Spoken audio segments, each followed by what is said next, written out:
When you have your girls, you're never alone. You get together for coffee, maybe to work out, or just to laugh. We created Hey Girl, just for you. Can't wait for you to join us. Hello and welcome to Hey Girl. I'm your girl, Kim with an E, and this is episode 53. Listen, if you are just joining us, you may have been joining for the last year. Yes, it's been a year that Hey Girl has been a safe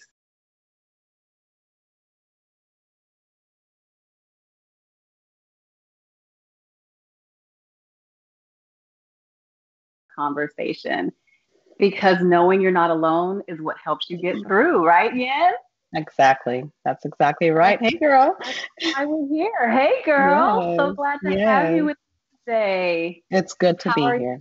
doing? I'm doing good. I'm doing really, really good. I Yes. know How you're about happy you? because your house is quiet. They're gone.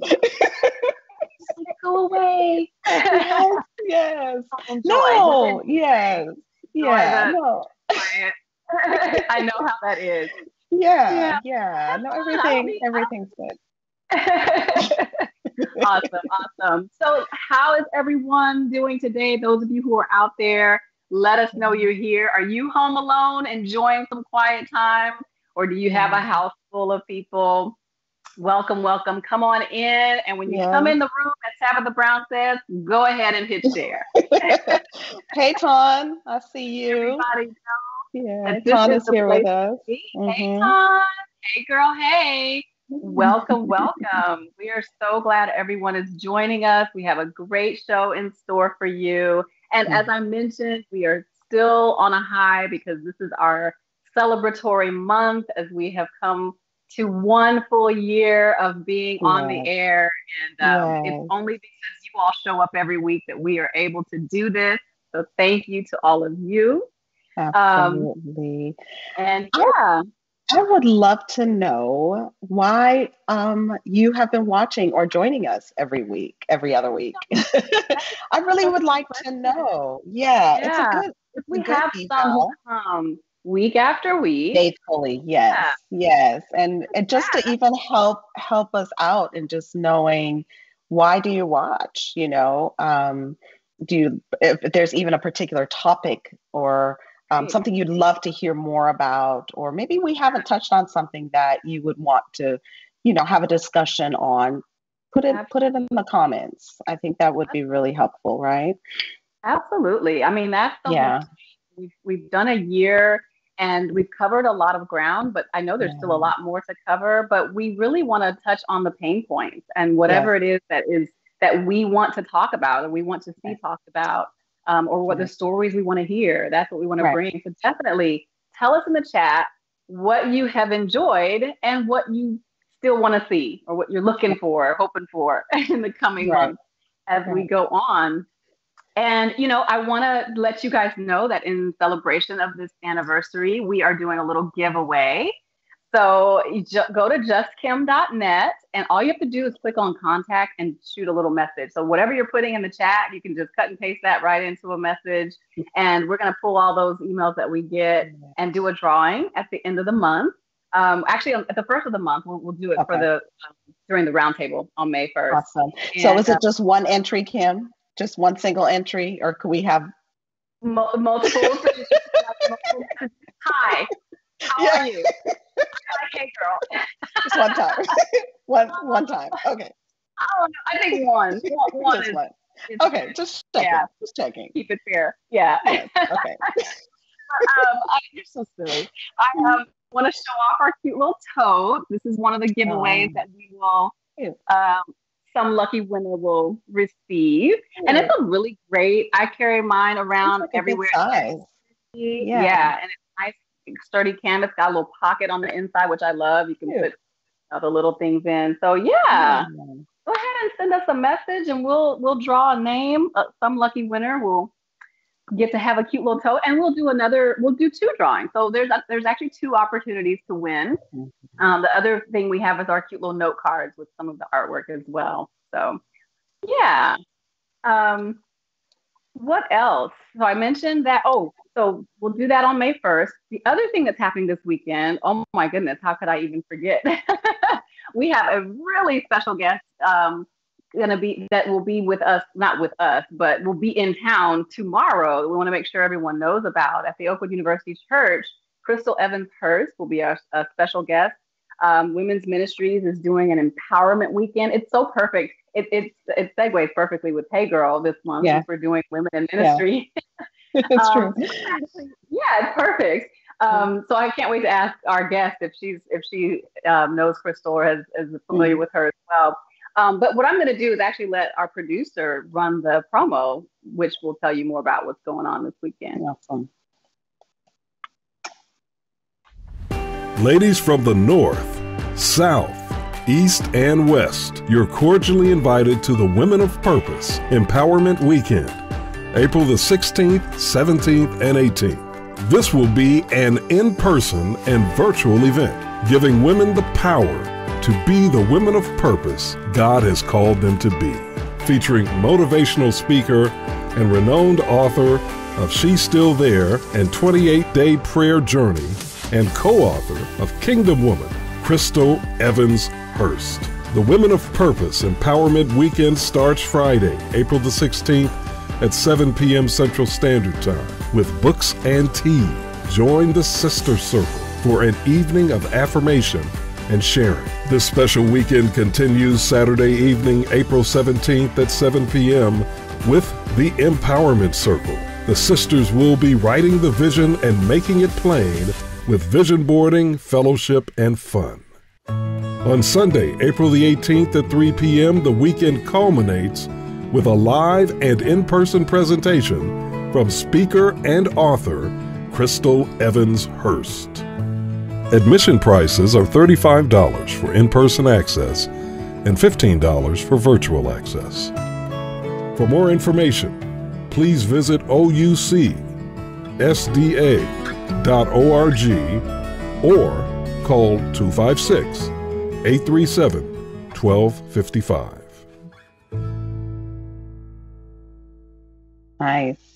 Yeah, we had an incredible time last night. I don't know how many of you out there were a part of the opening evening. We just shared in a Zoom call, and let me tell you, it was 80 plus women on that Zoom.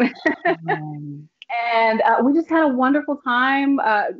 Crystal has an incredible ministry, and we were discussing some of the points from her book and just sharing our own experiences of needing to walk in our purpose, our God-given purpose, and embracing who we are as individuals, running our own race, not looking at what others are doing, measuring ourselves against those standards. So it was a really good. That's the messaging in Crystal's work. Yeah. We were talking about last night. It was really good. So we're going to continue tonight. For those of you who still want to register, it's going to be kind of like a girls' night, fun and talking and chatting, and mocktails for everyone. Of course, everyone's in their own. You got to make your own, but it's all good. We're going to have a good time. So you can join us. Awesome. On our live. We have I see Lisa. Hey, Lisa. Lisa is with us. And Kim. Hey guys. So glad you're here. And welcome. Make sure you share, like, follow, and share. So Yin, for this conversation, we started it off we did, ago, right? And it's been good so far. I feel like each one of our guests is contributing something really important to this conversation. And all month we're focusing on women in ministry. And some might ask, why is it necessary to talk with what's there to talk about, right? Right. But there has been plenty. There has been really plenty, and even some questions that I may have had at the time and didn't actually, ask the question, it was answered.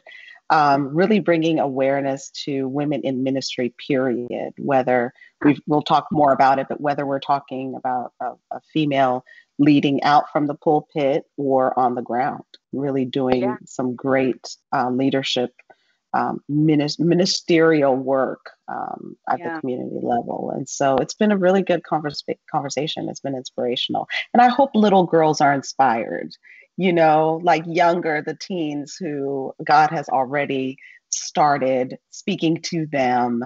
I hope they're encouraged to continue, I agree. And I think that our guest last week brought that out. She talked about, because I said, why do we need to have women in ministry? Why does it matter? Right. What is the deal?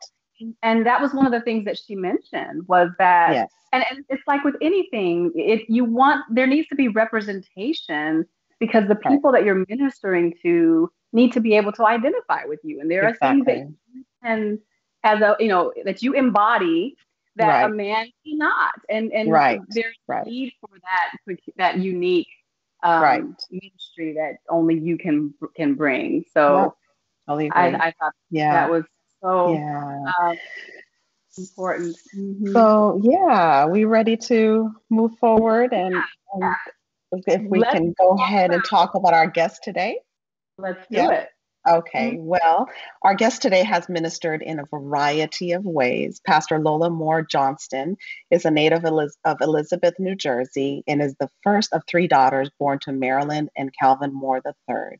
She felt the call of God on her life at an early age and began serving in various ministry capacities at the Trinity Temple SDA Church in Newark, New Jersey. She emerged as a leader and a change agent during her studies at La Sierra University in Riverside, California, where she graduated with a BA in Religious Studies. Her preparation continued at the SDA Theological Seminary at Andrews University, where she earned the Master of Divinity. Since then, she has served the Lord as chaplain in Orlando, Florida, and pastor at the Oakwood University Church in Huntsville, Alabama, Maranatha and Emmanuel Churches in Northwest Florida, and the Nashville Riverside Church in Tennessee. Her service in that region culminated with her appointment as the Young Adult Director for the South Central Conference of Seventh-day Adventists in 2015. Along with formal ministry, Pastor Johnston shares the good news of Jesus as a recording artist, empowerment coach, and author. In November of 2016, Pastor Johnston married her friend and partner in life, Mr. Keith Johnson. Currently, Pastor Johnson serves as a senior pastor of the Woodridge Seventh-day Adventist Church in Woodridge, Virginia, and we are so glad that she is here joining us today. Please welcome Pastor Lola Moore Johnston to Hey Girl.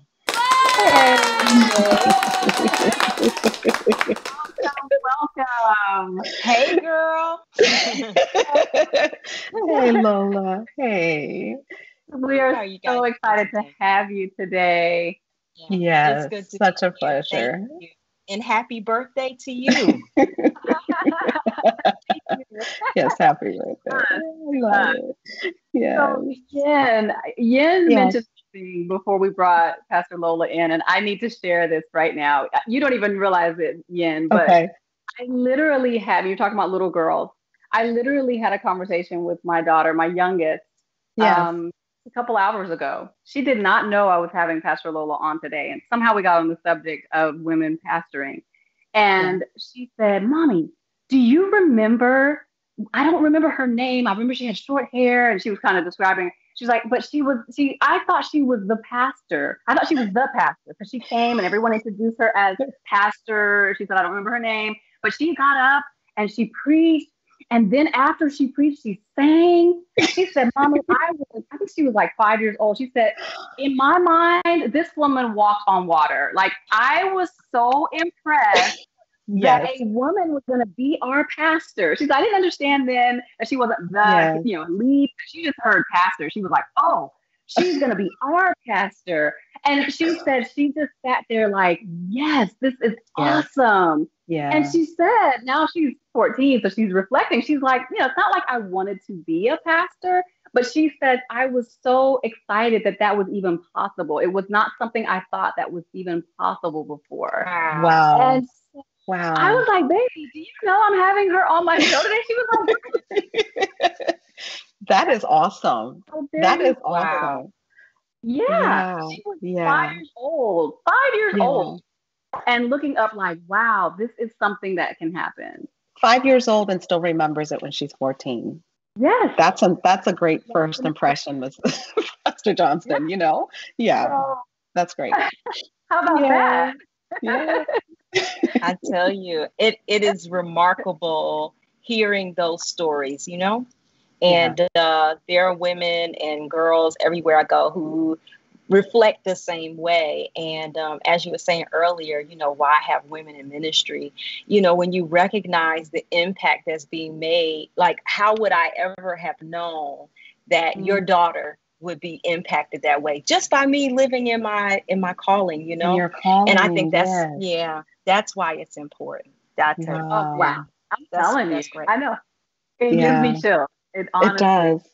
It does. And the fact that she was just expressing that, it wasn't like she said it because she knew, you know what I mean? It was a conversation that happened. But Yeah. I want to, now that we have you here, I want to begin this conversation right there with that calling.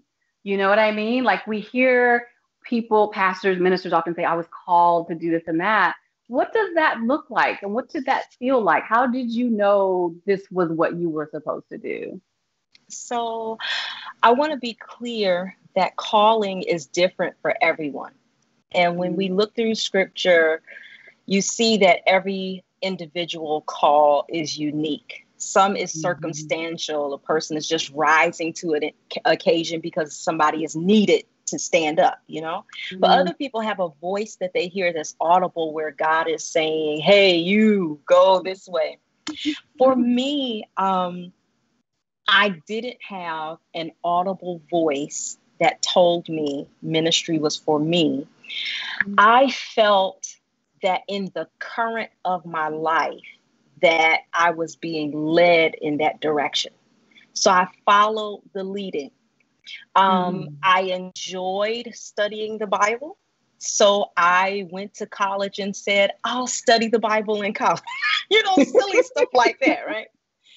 It wasn't until I became a senior and recognized that I needed a job somewhere. Correct. that I volunteered and I prayed this. God, I don't need to be a pastor. But if you want me, I'll do it. And I watched God take a very unconventional journey. We don't have time to go through every step, but a very unconventional journey. And God inserted me in ministry. So I'm literally here simply because I followed the current of my life and volunteered, and this is where God placed me. So for me, it was very organic.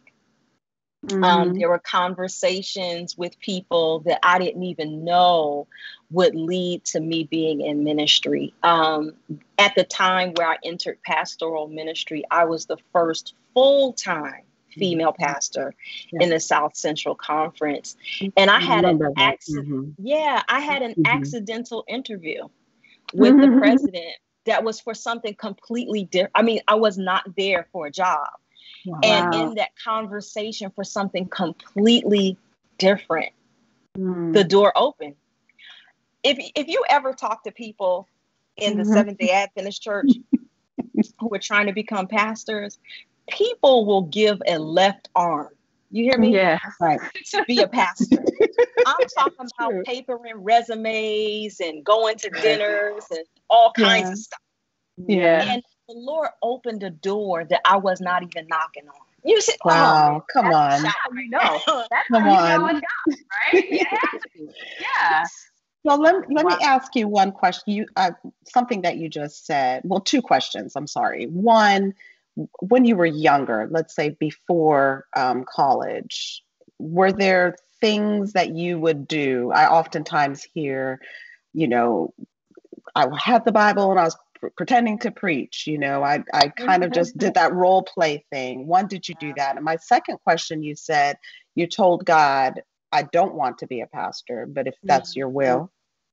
Is that what you said? I'm sorry. Well, no, you're fine. I said, I don't have to be. You don't have to be. Okay. To be a I was period, curious like, to know if there was a reason. I was curious to know if what your reason for saying that, or for that sort of being your stipulation, just to dig a little deeper. Absolutely. So let me see how I can weave the two of them together. Okay. Growing up, I grew up as a singer. And you know that in the Seventh-day Adventist Church, if a young girl can sing or play the piano, she is, in the eyes of everyone, going to be a pastor's wife. Yeah. So I heard that rhetoric that because I was good on stage and all those things, I was going to be a pastor's wife. But I enjoyed being a part of ministry.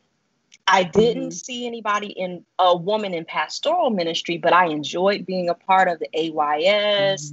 I was, a leader in church. I was in Pathfinders and different auxiliaries. I just enjoyed serving. And in my mind, because that was the only path I knew, I thought I was going to be a pastor's wife. And I now recognize that those were the indicators that God was leading me in this direction. I didn't have language for it yet. Yeah.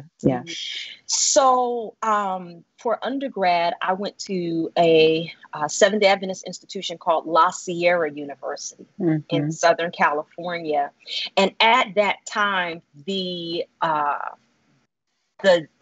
discussion around women in ministry was raging. At that time, they were just pushing women into ministry in order to prove that women could do it,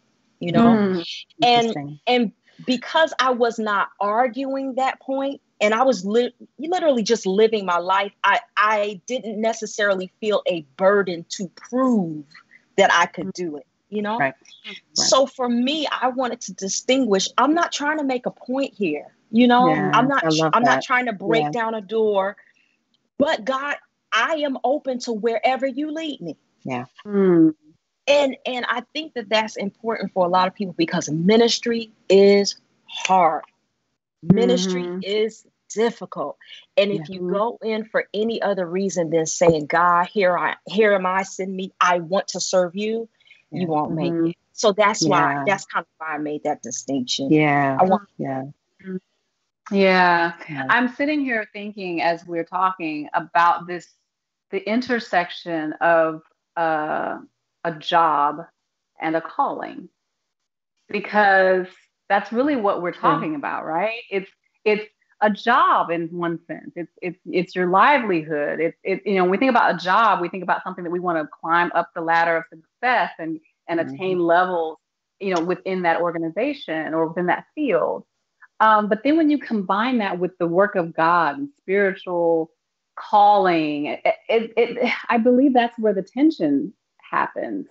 Because, as you said, some people are trying to make a point that this is, there should be a certain representation, because it's a space where there's not representation. And that's apart from the spiritual aspect in a way, because I think there is something to be said for, the spiritual side. But I think that's where the tension comes in. And so it's like, but both are important, right? I'm not minimizing one or the other. I'm just saying that that's what creates the tension, right? Because there is the real world sort of practical aspect of, needing to be treated fairly in the workplace and have access as everyone else, equally.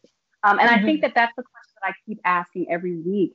Are we, as a Christian church, as an Adventist church, whatever, are we kind of spiritualizing sexism, like giving ourselves permission to discriminate by using the word of God and saying, no, a woman's place is in the home. A woman's place is as the wife of the pastor. Yeah, let's talk about it. I mean, can I say something racy? Please. Is that okay? And hey, girl? Yes. Hey, girl, the space to do it. Safe space. The concept of a housewife does not occur in scripture. Yeah. Okay. Talk about it. If you go through scripture, you see that Rachel, when we meet her, she is a shepherd. Yeah. right? Yeah. Right. Right. I mean, you see Esther. Esther's a queen. Oh man, you see Lydia. Lydia is an entrepreneur. Right. The woman of Proverbs Proverbs 31 is an 31. entrepreneur. Right. Right. Right. She does it all. You're absolutely right. Yeah.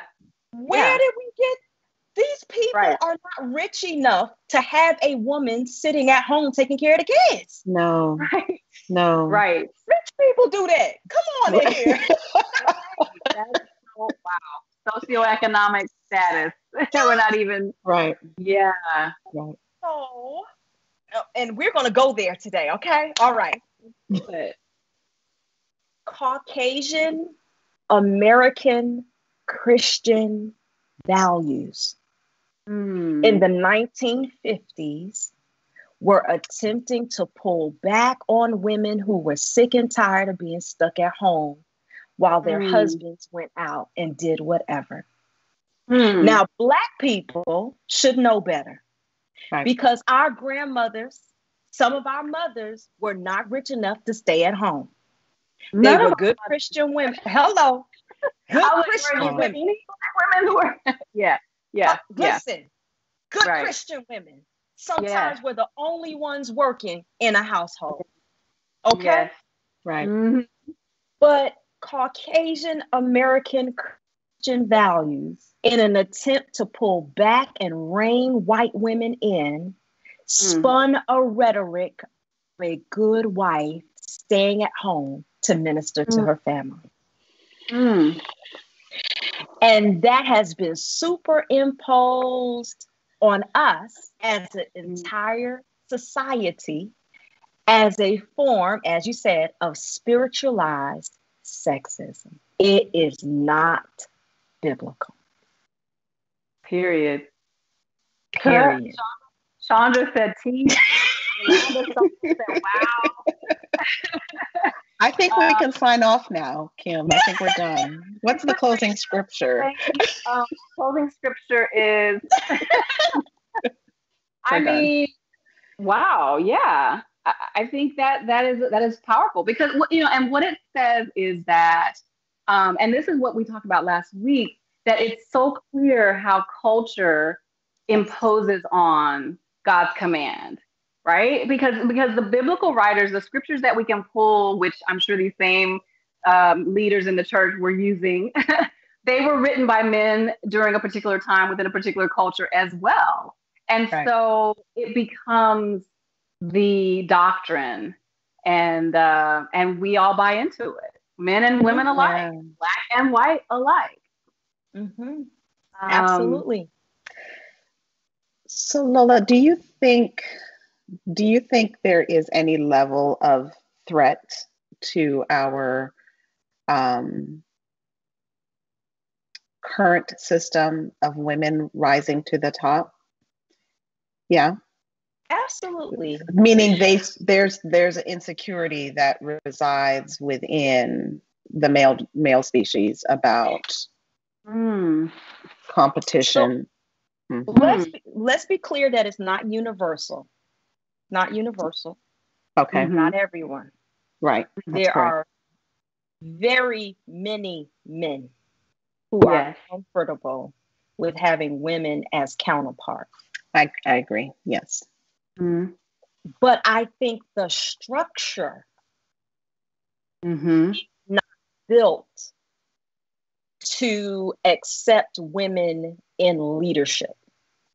And a big part of that is that the numbers of people who are leaders are limited. So if you think about the number of churches there are, there's only a certain amount of those churches that exist. Yes. And so when you flood the market with talent, it now creates a crisis of who will serve. Okay. Okay, we're going to do racy again. Okay. Come on, I'm ready. Pew Research study shows that something like 55% of all Protestant churches are female. Pew Research also shows that African American women or women of Black descent, let me be clear, in the United States are the most professedly spiritual group in the nation. Wow. So what do you do then if all of these people become equipped and able to serve and they don't need a particular group anymore? Or they get the gumption to pick up and do something of their own. Right. So there is some manipulation there that keeps people in line in order for a system to continue to run as it has been running, so that a particular group of people stay in power. Yeah. You know, it's so crazy. Ruth Butler says, "Speak the truth." Yolanda says, "Mic drop moment again." But what's crazy about this is what you're saying sounds so much like what we know about the way our country is run and how the system is in place to work for some and not others. Absolutely. And so we think that because it's the church, it's going to be different, but it's the same type of setup. In spite of the fact that we are followers of Christ, we are also human, and we're setting up systems in the ways that humans do to privilege some and not others. That's what I'm hearing you say. Yeah. And to come, oh Lord, y'all gonna get me fired up. to commoditize some. Yeah. You know, I've been doing some studies about how the United States has developed a working class. Because a working class is really something that is new, right? If you look at a documentary called The Men Who Made America, they developed a working class to benefit capitalists. Yeah. And so they developed, oh Lord, a school system to keep children in school for 8 hours so that they would be trained to work 8-hour days. Wow. Because we all know it don't take 8 hours to educate your kids, right? No. So they're being trained for 12 years to go to an 8-hour job in order to continue in the system. And it's the same way that the church has been designed humanly. So small c, in order to train people to feed in and to keep the system going. Yeah, I was gonna say, I feel like I've heard this before with the whole education thing. It was like built on the manufacturing like system or model where you have so like this, even to the point of the structure of the classroom with the rows, children sitting in rows and the teacher up front. It's just this whole sort of assembly line. Assembly, right. The whole assembly line kind of format of instruction. And it like you said, it's indoctrinating them to believe and to behave in a particular way. And then they're those children who are creative learners or who have a hard time sitting still or who are visual or kinesthetic or whatever, they are not broken, but they don't fit in that system. Correct. Right? So they are told there's something wrong with them. Yeah. Lord have mercy. And so there's something wrong with you if you're a woman and you don't want to be a pastor's wife, you want to be a pastor. You're rebellious. Yeah. Right? You're causing trouble. Right. You're undermining the man is the head of the home and the representative of Christ in the church. You're disrupting that whole mercy. I said this the other day, and I'm going to say it again because I love T.D. Jakes. I was listening to Jake's sermon, and he said, if Jesus was to come to earth today, we would have to teach him how to do church. He wouldn't recognize the way the way we do church, where you have to sit in a certain seat, can't sit here, you have to sit here, you can't do this, you have to do praise team and choir and deacon. He wouldn't recognize all those roles that we established. None of those things are pointing to Christ. You know, Right. So they're it's just, irrelevant. it's Yeah. just order somehow to have order, and, Yeah. you know, but it's not anything that necessarily pulls you to Christ. And yeah, we need to look at that. We really, really do.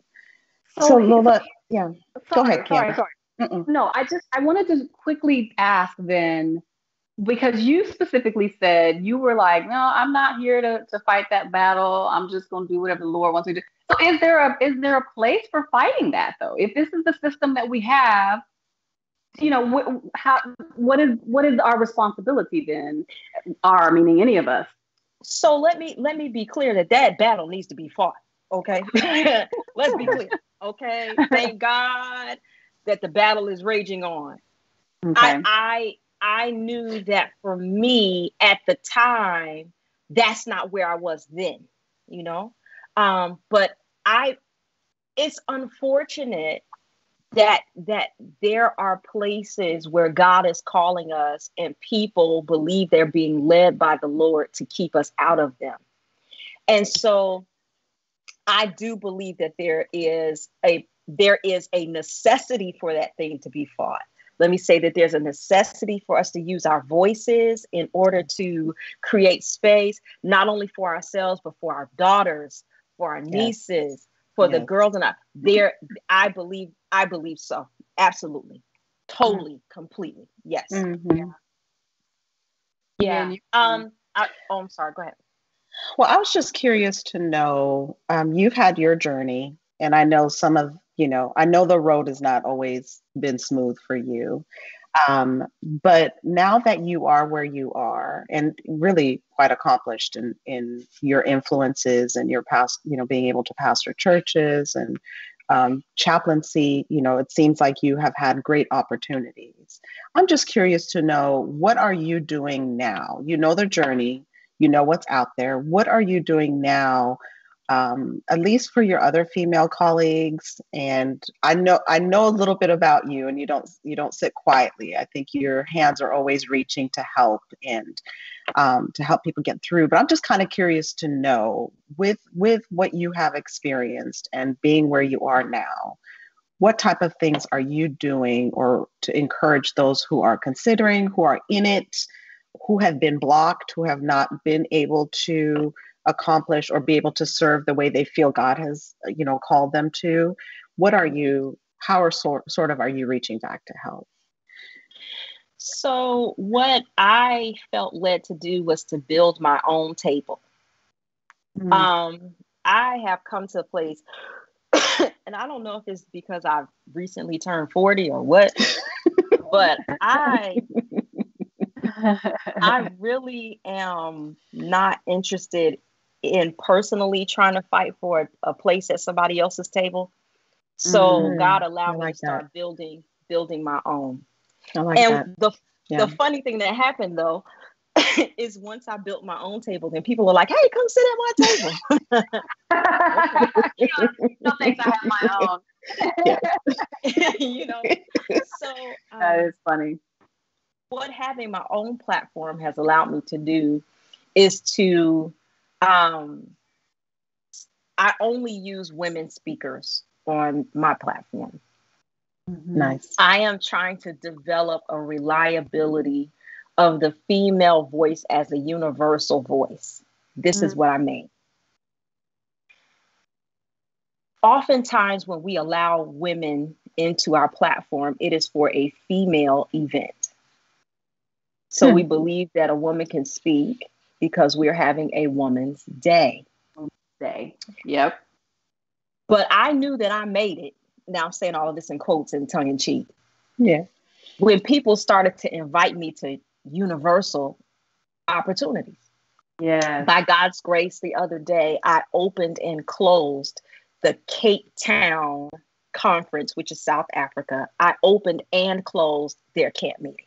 Wow. Not for the women, for everybody. Yes, for general meeting. That's awesome. Wow. Awesome. That's huge. South Africa, that's huge. That is. Why is it though that the majority of the times that we invite a woman, it's because we're having a woman's event? Because It's women can only speak to women, apparently. right. We have not trusted her voice as a universal voice. Yeah. And what I want to do is I want to elevate the female voice to a universal voice. I love everything about that. And yeah, Yes. like let's celebrate that. And the thing is, it's only when we see more of us speaking to general population that we will even know that's possible. Going back to Yeah. my daughter, Yeah. she didn't even know that was possible. Right. Because there's not enough of us in those spaces. And so until we begin existing in those spaces more and people start seeing us doing what we are able to do, then it will never change. So I love that. And can I just add a little pin right there? Just 1 second again. I'm sorry. Go ahead. At 5, that she picked up that it possibly wasn't possible. That's at what 5, I was. she picked that up. Yes. And she was so impressed, so excited to know that was something girls could do. Yeah. Yeah. And yeah, you're right. And, a little child shall lead them. Kids know. Kids pick up. They observe. They are. And I think that is probably the most important part of the story. What is the lesson that we're teaching our children, even without saying a word? You don't have to say anything. No one ever told her women couldn't pastor. She just never saw it. Right. It reminds me of a conversation that we've had in our home of the importance of showing my Black boys accomplished Black men, especially in professions that are not the popular, architect. Like, where's a Black architect, like that we can show them and stuff like that. I have boys, so I'm only raising boys, but unfortunately, the same thing shouldn't be the thing, but you have to show your daughters other females in all the different other professions that are male dominant, that they too can, like, look, because they pick up on it, whether you, like what you were saying, Kim, they pick up on that, whether you teach them that or even have a conversation about it not happening. They observe. That's what little kids do. They just sit and observe more than they talk at times, Oh, yeah. They learn way more from watching us than from listening to us. They do. Wow. Yeah, that is so powerful. I don't know if anyone in the chat, they're congratulating you, Lola. If you have a comment or question, feel free to put that out there as well. I just wanted to read a quote that I came upon in Rick Warren's Purpose-Driven Life. And he's talking about, because my question has been, what do you do when you're a member of an organization that doesn't value you or your voice? Do you walk away? I know there are women who have walked away either from a particular church or even from the denomination entirely. And he says that we must passionately love the church in spite of its imperfections. Longing for the ideal while criticizing the real is evidence of immaturity. On the other hand, settling for the real without striving for the ideal is complacency. He says maturity is living with the tension. What does that look like? What does living with the tension look like? Yeah. Living with the tension look like? She's shaking her head. Yeah. So I agree. I would add a caveat, that we are following God's leading. And for some, God has led outside of the border.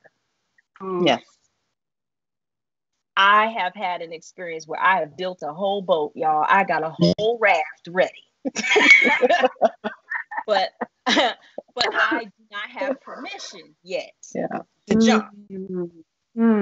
So for me, maturity has been that I am sticking in there until such time as the Lord tells me to leave. Yes. And a part of that has been gaining 20 pounds and losing 20 pounds. Mhm. Part of it has been crying a lot of tears, Mhm. feeling like you live on an island, you know? Yeah. It's living in tension is more than a notion, you know? Mm-hmm. You're living. I was speaking to a young woman who's in ministry and who was really, having a real hard time because she was consistently feeling as though she was a failure. And God laid it on me to share with her that feeling is wholly the result of being a part of a system that is designed to reject her, designed to spit her out.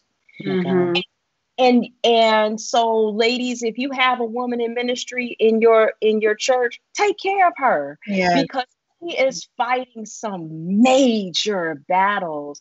And there are some things that have been said to me. I remember when I was in your region and conducted my first baptism. High day, I had baptized some people who I loved very much, some young people, and I was living on the high with that. We talk about living in tension, all right? Yeah. And someone called the church office and said to me, "You should be lucky you didn't drop dead in that pool." Literally. What? Oh, yes. They believed that I should have been struck down in the pool for baptizing someone into the church. Living in tension is difficult. And so I want to be clear that a person who makes a decision or who crumples under the weight of that tension is someone who still deserves our respect and love, because that weight is no joke, y'all. It's no joke. And I have been hospitalized. I have, had several counselors. I have, because you're dealing with consistent rejection from people who you love, people you want to accept you. You come to a church, you want the people to love you. Right. But people have been programmed to believe that what you are doing is anathema. So it's more than a notion, ladies, to live in that tension. So those who are living in that tension as a woman in ministry, they need and deserve our prayers consistently. Yeah, when I read that passage, I thought, man, that's hard. I mean, I hear what he's saying, and I think it's and I guess it what doesn't kill you makes you stronger, right? But like you said, you can't do it alone. That's for sure. You got to get you some support, some Christian friends, true Christian people in your life who can sustain you. And that. Yes, indeed. And I'm glad you shared what you just did about your own experience, because I'm sure many people look at you. You're beautiful. Your smile. I've never seen you without a smile. You just seem like you're all put together and always have the right words to say. And I don't know that people appreciate what goes on behind the scenes or what struggles or burdens people have who are in leadership and out front, particularly when they project so well. But I think it's important for everyone to understand that, and particularly for a woman in your position, there's that unique challenge because you're a woman. And I think that's what Lola said in the beginning, is ministry in itself is difficult. Right. Ministry period is difficult. But then you have the layer of being a female in leadership in ministry. And I think I really, really love that you are reminding us that when we do have a female leader in our presence, in our circle, whether it's in church or just even with friends, just being friends, that because they're just great at it doesn't mean that everything is okay. I think that's the misconception, is when you're so great and we can see God use you in awesome ways, we just assume everything is great. And that's not fair. And we have to do better. We really have to do better. Yeah. Yeah, not take that for granted. Kim Mm-mm. Jacobs says working in a male dominant environment can be very hard, not for the weak, and you need tough skin. Mhm. Yeah. Indeed. It's real. Well, I love that I love the idea of making your own table rather Yes. than waiting for someone to ask you to invite you to theirs. So in the time that we have left, which I always look up and go, oh my gosh, we're almost out of time. I would Yeah. love for you to share some of the things that you're doing outside of, so you're pastoring a church. I mean, look at God. I love that. And you're the head, you're the pastor. So my daughter was like, I found out later that she wasn't the pastor. She was a pastor, but right now you are the pastor. Am I right? I am the And pastor. I have one quick thing to say, Kim. Yeah. Mr. Keith Johnston has said, "Let it be known, I love my pastor." Oh, He loves you, Lola. I love it, Keith. The way to support your pastor. I love it. I Yes. love He loves her. Okay, my apologies. I didn't want that to be missed. it. Oh yeah, Bless we you, Lord. cannot miss that. Yes, yes. Absolutely. She found Let's it. wrap. I love it. Let's wrap up Yes. so she can get Wrap on it up. back to Let's go. ministering. Amen. Let's go.